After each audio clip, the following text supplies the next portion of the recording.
Alrighty, in this video, we'll be going over lesson 9.3, polar coordinates and polar equations.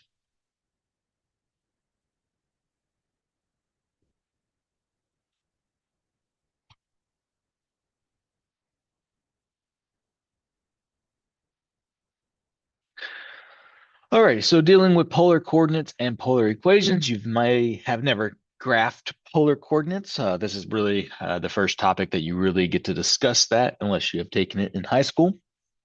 But the main part of this lesson is to be able to graph coordinates on a polar coordinates. So to do that, so again, to graph on a polar coordinate plane. All right, to give you I don't know, a comparison here. The original plane that you are used to is called a Cartesian plane.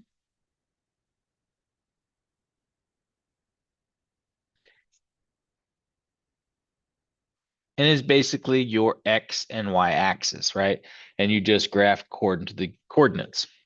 In a polar plane, it looks a little different. You'll notice that they will have circles, which are not part of the graph. So I'll use a different color to graph. But these circles are going to represent what they call the R. So these circles represent the R, which is the radius of the circle that you're dealing with. So this will be 1 radius, 2 radius, 3 radius. And within that, you'll then see that there are lines going through all of these circles. This will deal with the um, theta. So this is like your theta here, and this is like your R here. But this will be like pi 6, pi fourths, pi thirds, and of course this would be pi halves, this would be pi, and so on and so on. So let's hypothetically, this is completely just making it up on the spot. Let's say I wanted you to graph a coordinate that was in the shape of r theta. So that means that it would be 2 pi fourths. I put an R and I said 2. Hold on. 2 pi fourths. That means I would go to the circle with a radius of 2, so that would be the second circle, and then I would go to the line at pi fourths, and there would be my coordinate. So that is how you graph versus like here, you would get a coordinate like 2 comma 3, and you go 1, 2, 3, 1, 2, 3. So this would be right there, right? So you would go by X then Y. Same concept. You go by the R, so that's the circles, and then by the thetas, which are like the webs within the circle. All right, so that is the idea of graphing a polar coordinate. And we'll go over some more specific examples. You will also need to be able to convert from polar to coordinate and from a Cartesian, and then from Cartesian to polar. So to convert from polar to Cartesian, given it's in the form of r theta, then we know that x would equal r cosine theta and y would be equal to r sine theta.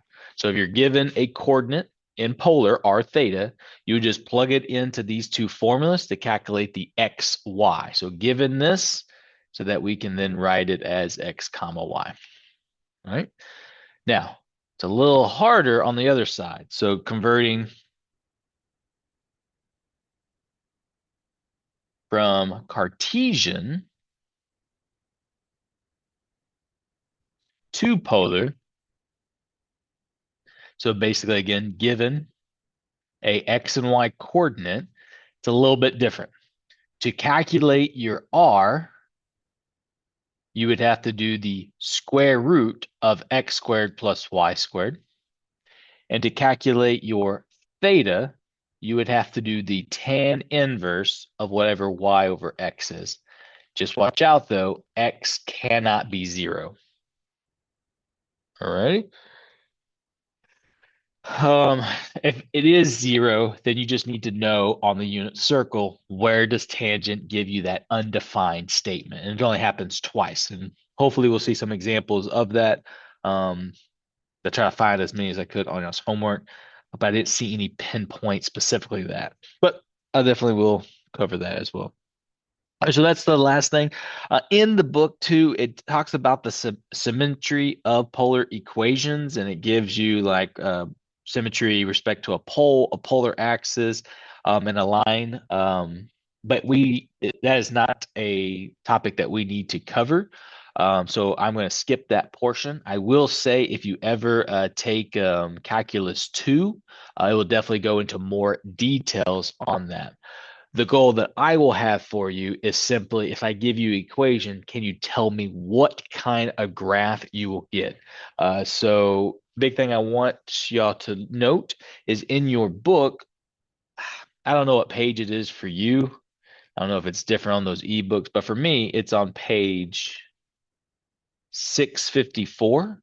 And it's basically a graph talking about all the different graphs. So if you have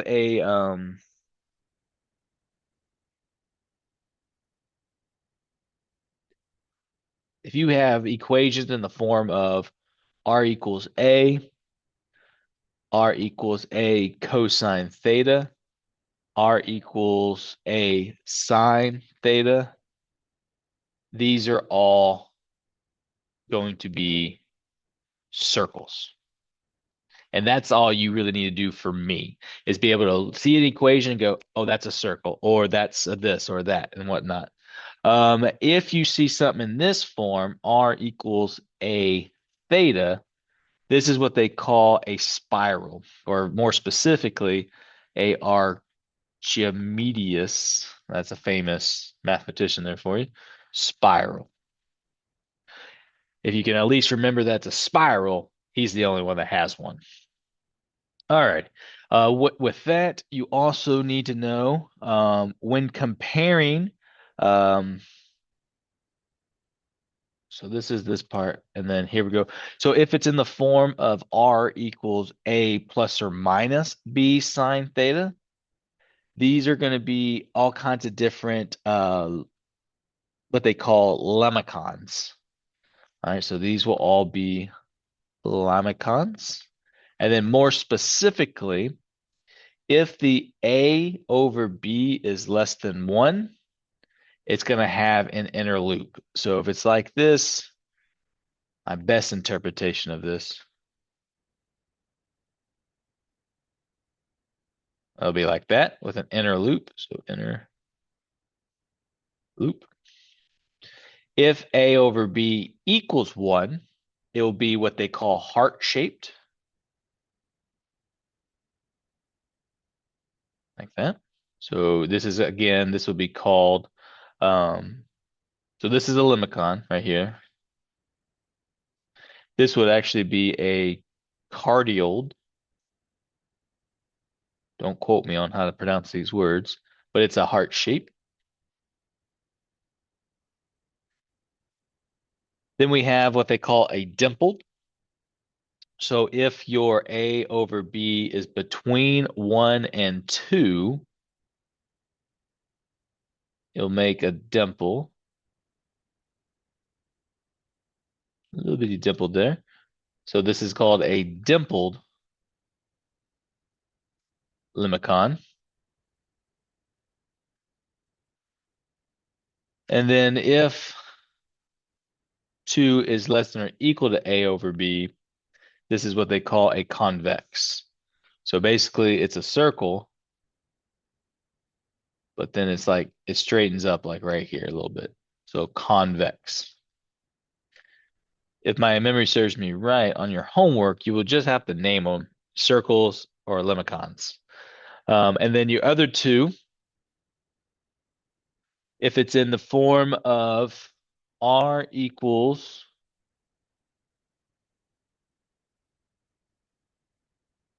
a sine in theta, or r equals a cosine in theta, these will be called roses.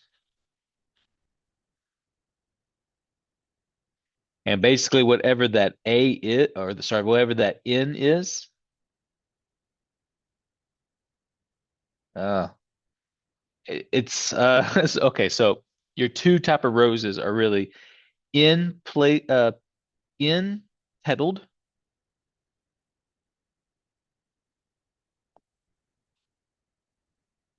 if N is odd.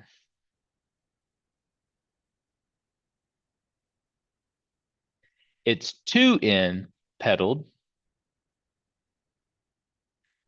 if N is even. So meaning if I get like R equals A sine, I don't know, 3 theta, then it's a 3 petaled rose. If I get something like R equals A sine 4 theta, then this would be a 8 petaled. All right. So that's basically, so it's just roses is really what you need to know there. And they can get pretty big. The last one you need to know is if it's in the, well, if it's in the form of either R squared equals A squared sine 2 theta or R squared equals A squared cosine 2 theta, it is what we call a lemniscate, which almost looks like a figure eight. So you have forms of, or even, so there you go. Those are the four main ones. So circles, lamacons, roses, and lemniscates. And I don't know if I'm pronouncing any of those except for circle and roses. I know that one's pronounced correctly. But that's really all you have to do on the homework and on the test is just like name that graph given the equation.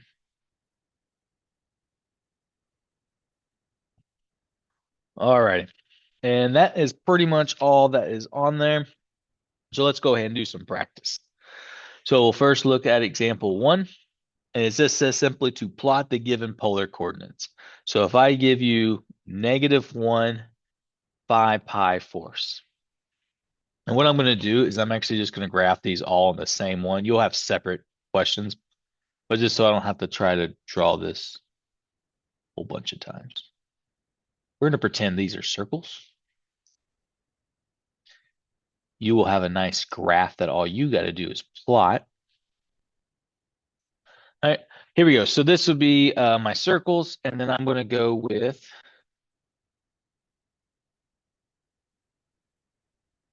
my normal unit circle. So this will be like pi 6th,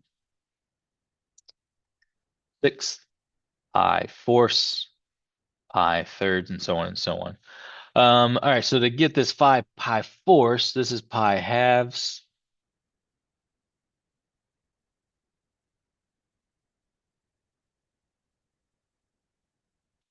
This would be 2 pi thirds.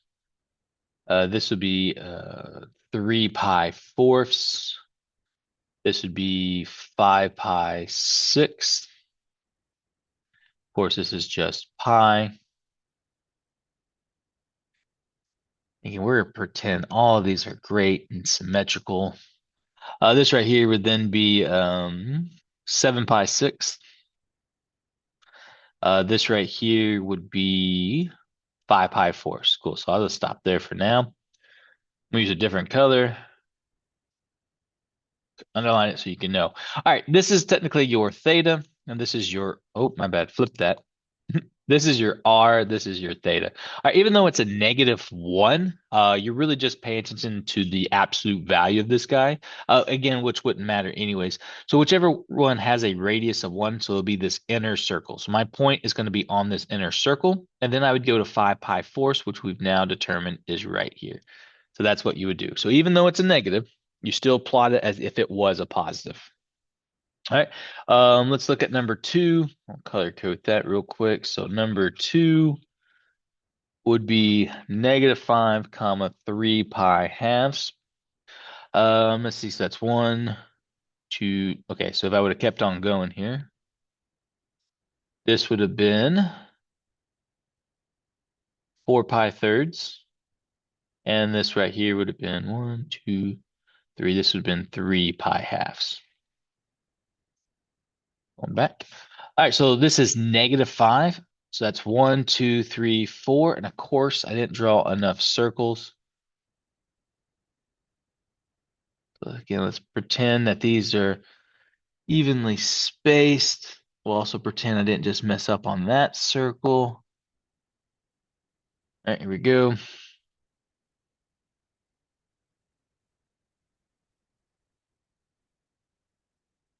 So I look like an eyeball now. All right, so anyway, so this is the five. This is the 5. So that's 1, 2, 3, 4, 5, and then 3 pi halves. So if I go back to the original color, I would then plot the point right there. And that's it. So it's a lot like XY. We got to go to the X and the Y. Here, I'm starting on my circle, and then I'm using data to figure out where on the circle do I stop. All right, so hopefully that makes sense. If you need more examples than that, please reach out. But let's look now at number 7. All right, so it says convert the point from polar to Cartesian. So we're going from polar to Cartesian. In a sense, you're going from r theta to xy. All right. You are given 5 comma 7 pi fourths. All right, so that basically means r is 5 and theta is 7 pi fourths.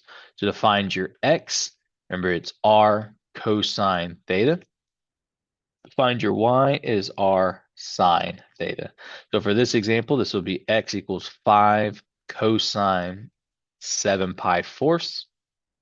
This will be y equals 5 sine 7 pi fourths. All right, so to calculate this would be 5 times. We go to our unit circle. So 7 pi fourths. 2, that's 1, 2, 3, 4, 5, 6. So that'd be 7 pi fourths right here. Pi fourths means that they are all the same answer. We just got to make sure we have the right sign. So this would be a positive square root 2 over 2, comma, negative square root 2 over 2. And then for cosine, it's the first value, so that'd be square root of 2 over 2. And for the y, this would be 5 times negative square root of 2 over 2. So therefore, I get x equals 5 square root of 2 over 2, and y equals -5 square root of 2 over 2. So therefore, my answer would be 5 square root of 2 over 2, comma, -5 square root of 2 over 2. Now there you go. I'm sure you could have skipped quite a bit of steps there to get the answer, but that's pretty much it. I do think, though, let me just check this, looking at your homework's answer. I'm pretty sure they take a decimal because it's not always that it's going to work out. This one just so happened to. Yeah, so they actually would have taken a decimal as well. All right, so again, hopefully you got that idea there. So let's look at the next type of questions. We're going to look at number 13. This time we're now going to go from Cartesian to polar. So remember that's going to be x, y to r theta.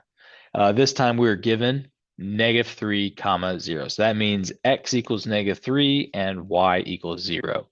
To define my r, I just take the square root of -3 squared plus 0 squared, and then I would just get 9 plus 0, 9, which is 3.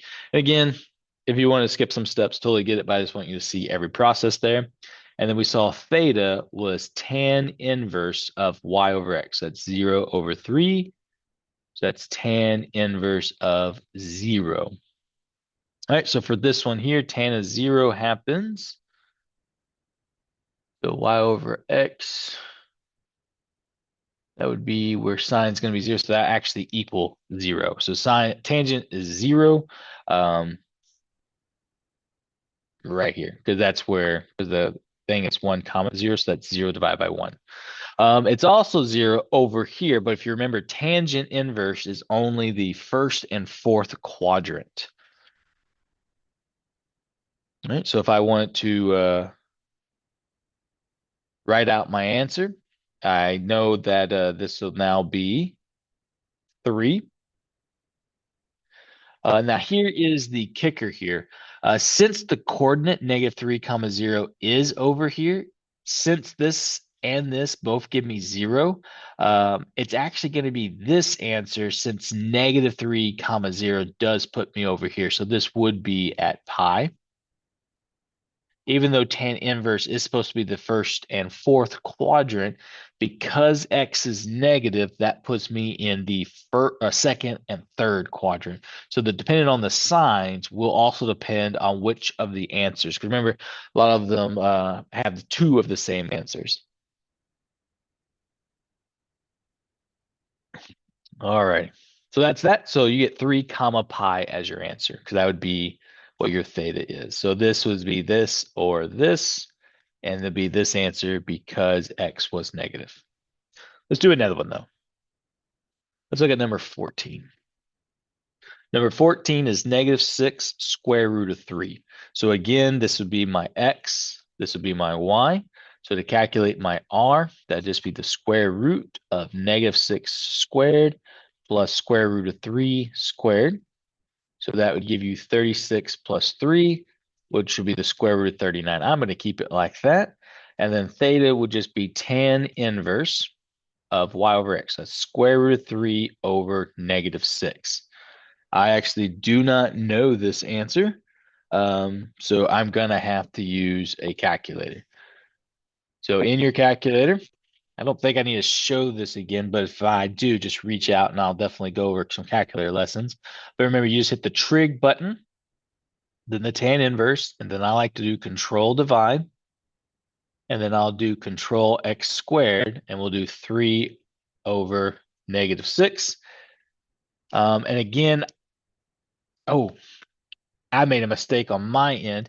Remember that because you're looking at the radian answer, because what theta needs to be in, you want to make sure your calculator is in radians. Mine was actually in degrees because when I got -16 as an answer, and I was like, wow, that seems really big. So I need to change that to radians. Remember, you can just scroll up and just click it, and then I'm just going to retype it in.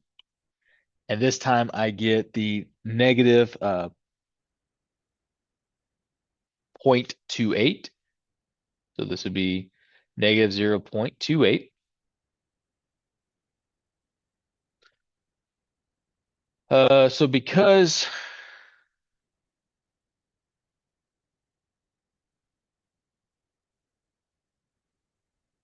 ooh, okay, hold on. Let me back up a little bit. I took it as because this was negative, this is where it landed. But because you do get 2 answers, there is 2 answers. So it's actually 3 comma 0. I see. Okay, so there's multiple answers because tangent is equal to 0 in 2 places. We don't have to hyper focus on that negative. All right. So that makes it a little bit easier for us to have to not remember. We just get both answers. All right. So this is negative 0.28. So that will be, this is positive, negatives would be here. Because this is also have a second answer. So this would be the square root 39, comma, negative 0.28. And if you add that answer to pi, because tangent repeats every pi, you will get your second answer. So if you add pi to this, I get approximately 2.86. So in this case, this would be square root of 39 and 2.86. So you try and get all the answers on the unit circle.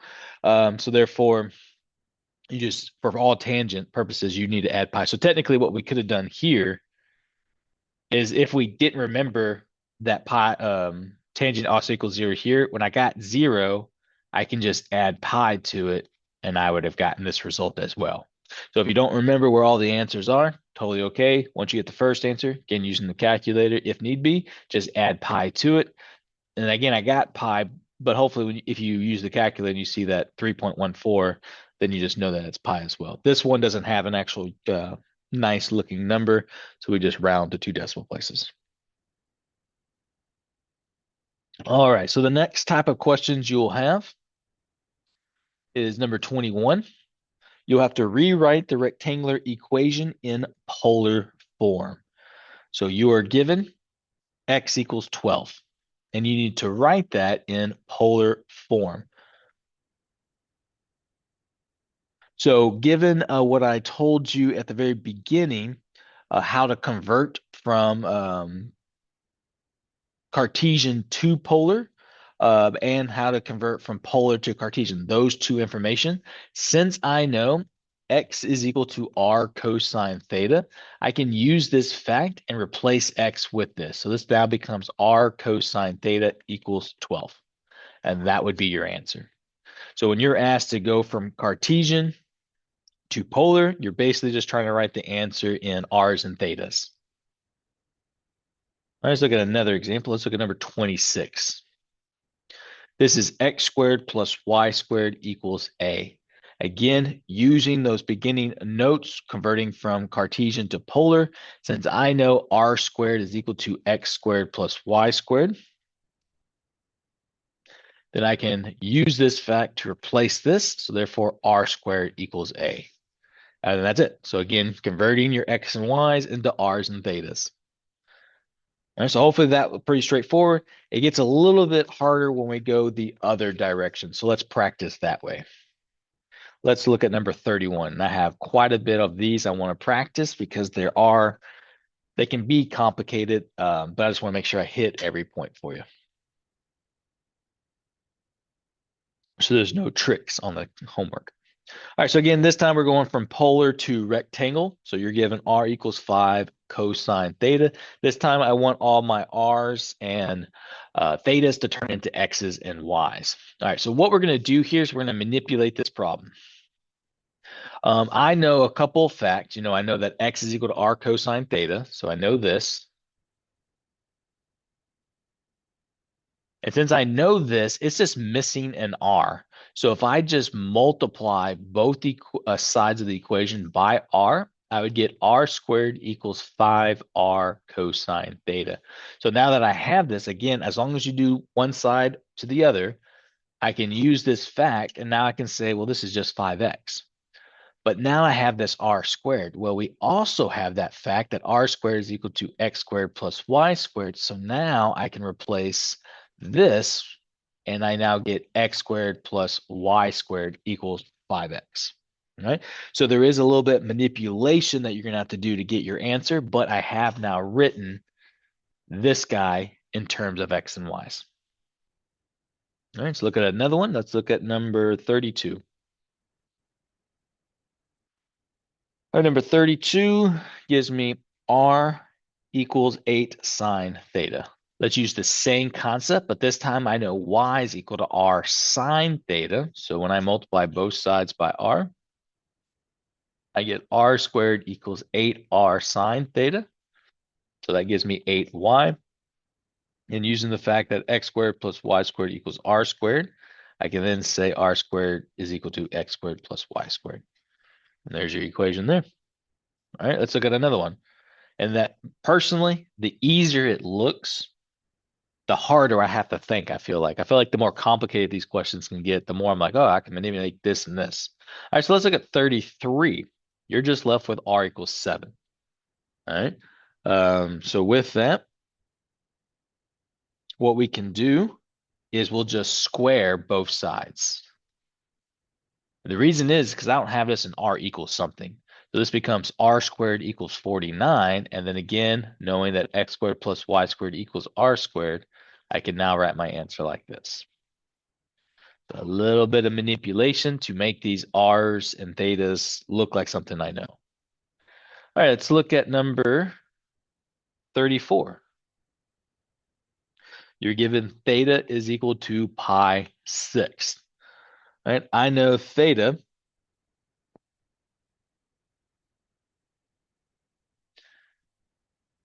is basically equal to the inverse of that. So, so theta we know is equal to tan inverse of y over x. So if I replace that, I can say, well, this is tan inverse of y over x equals pi 6. Basically meaning what gives me where on the unit circle is tangent equal to pi 6. So okay, so I guess in a better way of saying this, to get rid of this tan inverse, I can just say tan on both sides. That will go away. I'm left with y over x. And now I have that question. What is tan of pi 6? Well, pi 6 would be square root of 3 over 2, comma 1/2. Again, if you don't have the tangents memorized, totally okay. I don't have them memorized.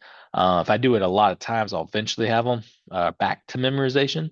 But I know this is y over x. So I know this is going to just be 1/2 over the square root of 3 over 2.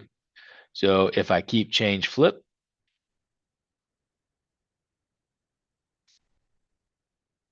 I get this. So I basically get y over x equals 1 over square root of 3. Now on the homework, even though you now have it all in x and y's, it doesn't like it when the x and y are rational. So they want it to all be, I don't know, like a polynomial function in a sense.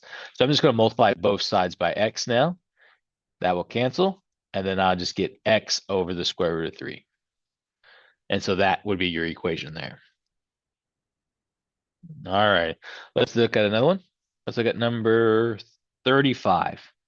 I get 18r equals 9 cosecant theta. All right, so I'm gonna do a little manipulation here. I'm gonna try to get 18 or the r by itself, so I'll divide by 18 on both sides. So I'll get r equals 1/2 cosecant theta. I don't actually know of a conversion with cosecant, but I do know using my what are they called? The inverse identities, that this is the same thing as sine theta. I don't like sine on the bottom, so now I'm going to multiply both sides by sine. And when I do, I get r sine theta. This will go away, equals 1/2. Now, at this point, I now remember that y is equal to r sine theta. So this right here just simply equals y equals 1/2. So again, these questions definitely have a lot of manipulation to get to that point. So let's do a few more to make sure you really have all the examples you need. So let's look at number 36. R equals 2 secant theta. Same process. I'm going to say that secant is the same thing as 1 over cosine theta. Multiply both sides by cosine theta. So I get r cosine theta equals 2. And then knowing that x is equal to r cosine theta, I now know this is x equals 2. All right, let's look at number 37. This would be r squared equals 2 oh, well, I lost it. Equals sine 2 theta. So this would be r squared equals, I'm going to have to figure out my double angle identities from chapter 8. Let me go back, check that out. I feel like it was at the beginning, chapter 8.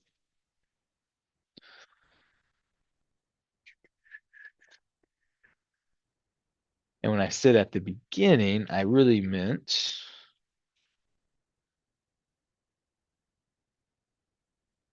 maybe it was in chapter 7. I think it was. I think it was in chapter 7. Let's go back to chapter 7. No, it wasn't. It was in chapter 8, right? We'll figure this out. Hold on. Give me a sec.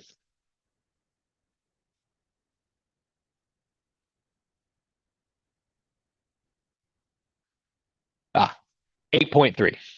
So for your reference, go to 8.3. So we have sine 2 theta is equal to 2 sine theta cosine theta. So I'm going to use that fact. I'm going to use this and replace it here. So that's going to be 2 sine theta cosine theta.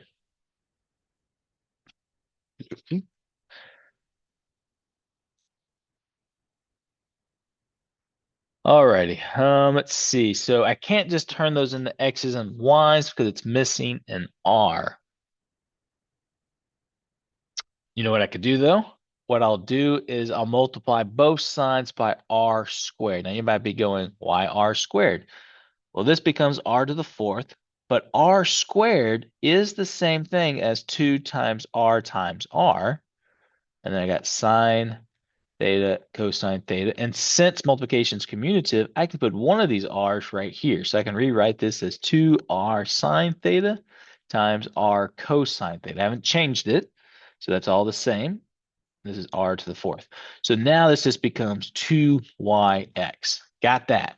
Now, this is r4. So what I have to do is, knowing that r squared is equal to x squared plus y squared, let's do some manipulation on this part. So if I square both sides, this will just become r. Oh, I don't know why I canceled it. Hold on.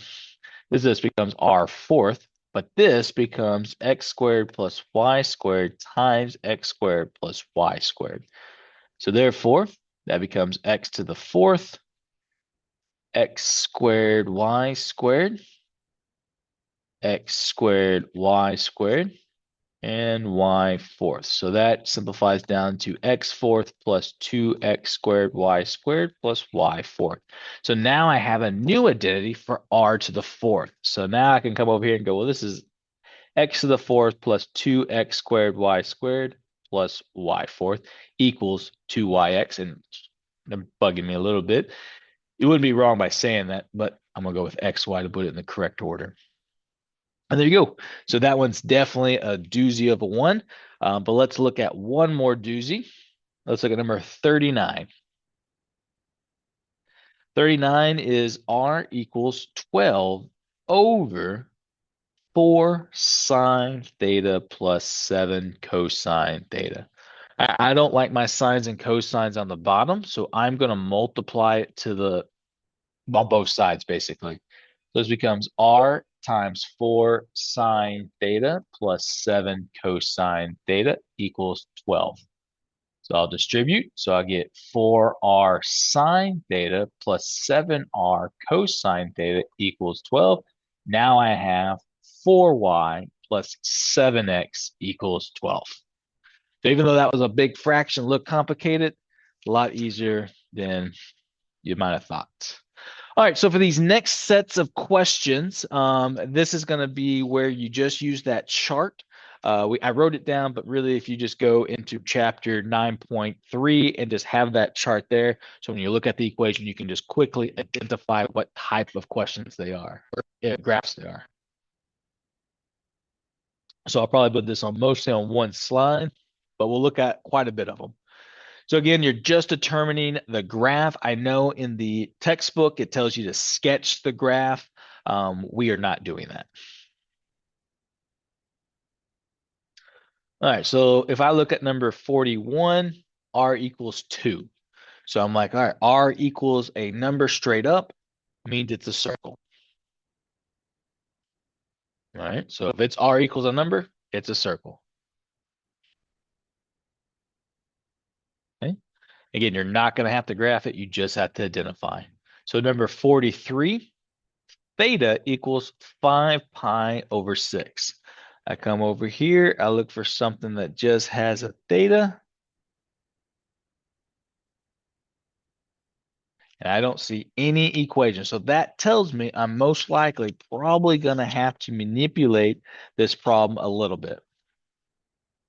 All right, so since I don't have a equation for theta,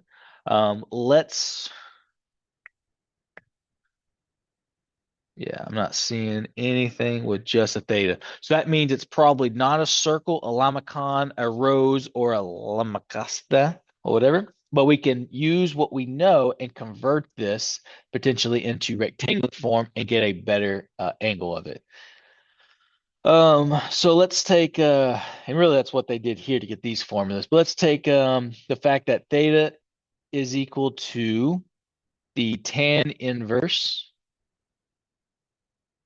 of y over x equals 5 pi 6. So again, knowing that this right here is what theta is.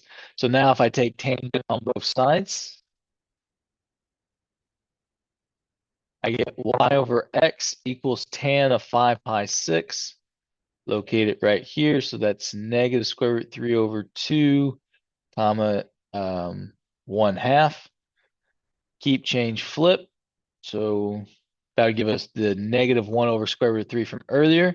Multiply both sides by x. So I get y equals negative x over square root of 3. You might not be able to see it, but if I rewrote it like this, you might see, hey, that looks like a line. So this right here would be a line or a linear line, or however they want you to write it. But this would be a line. So you can maybe make a conclusion here. If theta is equal to a number, you'll get a line. So maybe you might want to write that as a note so that when you see it, you're like, bam, it's a line, and you don't have to go prove it. All right, let's look at number 45. R equals 7 secant theta. So here we go again. I look back at my chart and I'm like, I don't have a secant. I have sines and cosines, but not secants. That means we might have to do a little manipulation. So I get R equals 7 over cosine theta. Because again, I can write this using the inverse identity, or sorry, reciprocal identities. Multiply both sides by cosine. So I get r cosine theta equals 7. Then replace it so I get x equals 7. And I'm okay with a line, but they might be more specific and go vertical line. Right? So again, make that note. If you have something like that, maybe if it's a number secant, you're gonna have a vertical line. All right, let's look at some more. So let's look at number 53. You're given r equals 3 minus 3 sine theta. So I come over here and I'm like, all right, the only thing that could potentially be is a limacon. I don't remember specifically if it says which one, but just in case it does, let's compare this. So we don't pay attention to the sign here, but this is your A and this is your B. So I do A divided by B. I get 3 divided by 3, which is 1. So that tells me it is a cardioid or heart shape.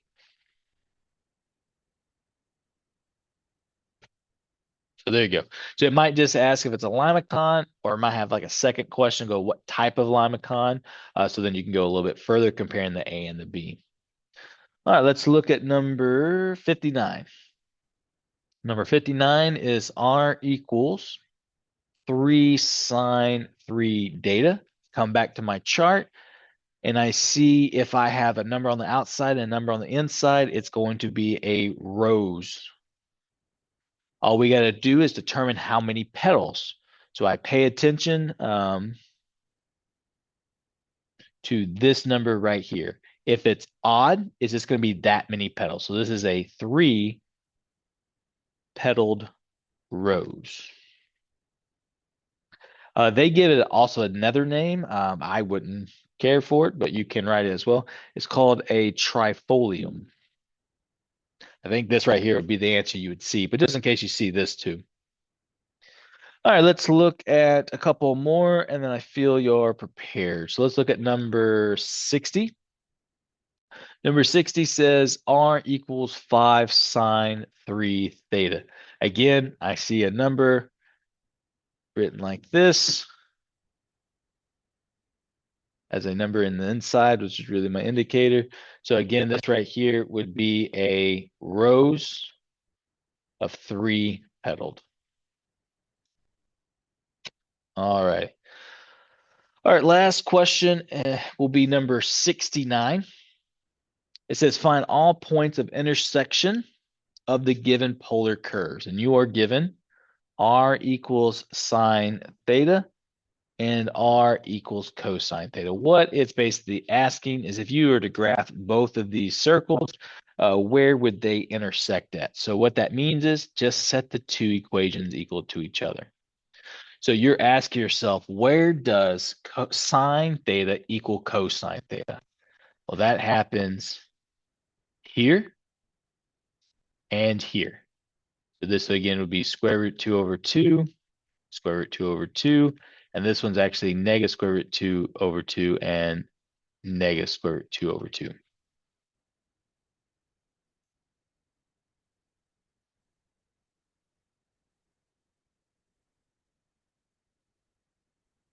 To find all points of intersection of the given polar curves.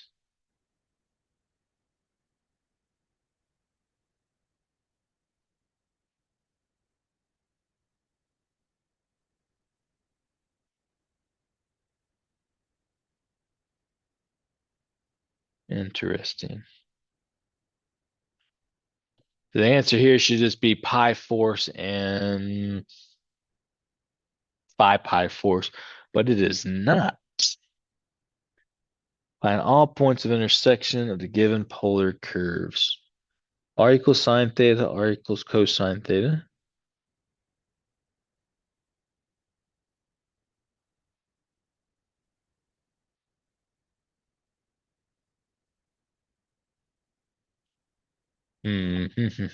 So I know a couple, if I manipulate this, I can make this x squared plus y squared equals y, and x squared plus y squared equals r. So maybe we're looking at the x and the y. But no, you would need to look at the r and the theta. Ooh, okay. Okay, so yes, we're right here. So this is right. So this is pi fourths and this is 5 pi fourths. So that means if theta is equal to pi fourths, then that would be the square root of 2 over 2. So that would be what r is. So that would mean that, again, r theta. So that'd be square root of 2. Nope, my bad. No, that's right. Yeah, r would be square root of 2 over 2, and theta would be at pi fourths. All right, so that's so because the coordinate has to be r theta, not just these answers. All right, so there's the first answer. And then the second answer would be, and all points of intersection would be, again, r theta. So that would be negative square root of 2 over 2, comma, 5 pi fourths. There you go.